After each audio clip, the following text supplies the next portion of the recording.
eating habits. Our thanks to Brian Rooney. And when we come back, Russia's military on the move. The latest developments in a conflict that seems to be intensifying.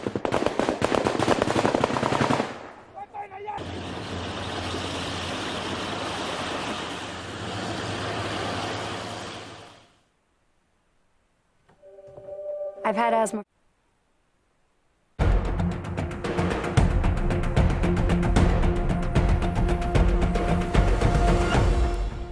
President Bush today called on Russia to withdraw its troops from neighbouring Georgia or risk a dramatic and brutal escalation in the conflict.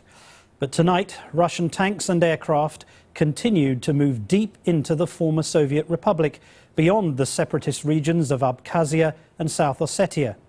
Russia clearly has greater military power than its neighbour, so why has it decided to attack? Clarissa Ward now reports from Georgia. The city of Gori was at center stage today in this widening conflict as rumors of a Russian attack caused widespread hysteria. We set out from the capital Tbilisi to see what was happening there. What we found when we got there was a potent mix of panic and chaos. This woman told us that she feared the Russians would start dropping bombs at any moment.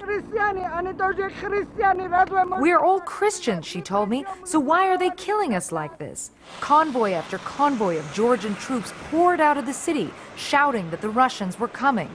Those civilians remaining in the city ran for their lives, confused and afraid. The streets were suddenly eerily quiet. A marketplace normally bustling was deserted, stalls overturned, fruit rotting in the sun. As people sped away from the city in panic, those left behind were desperate.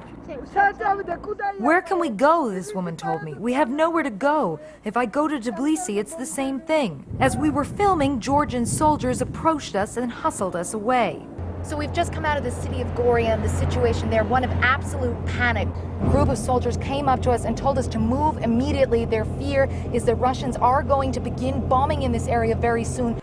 Earlier in the day, Georgia's President Mikhail Saakashvili had visited Gori with the French foreign minister and experienced the panic firsthand.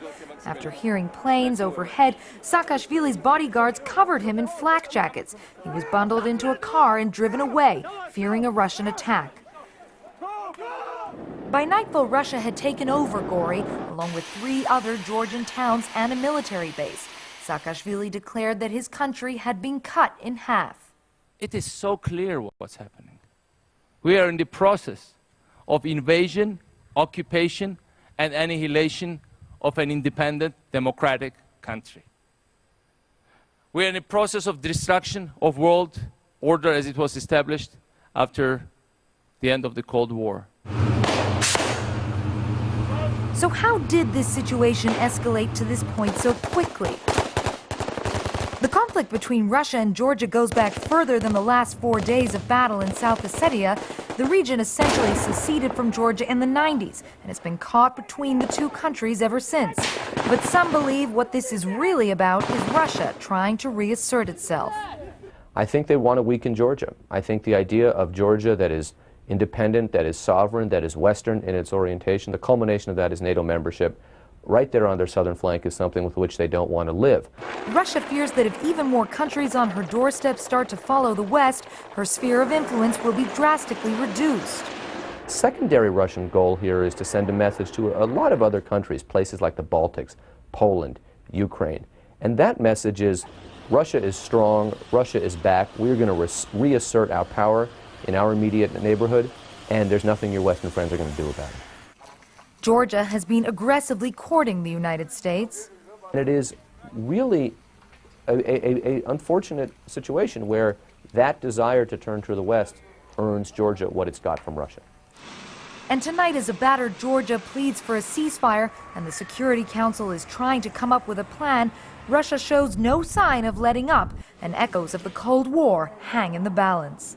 I'm Clarissa Ward for Nightline in Gori, Georgia.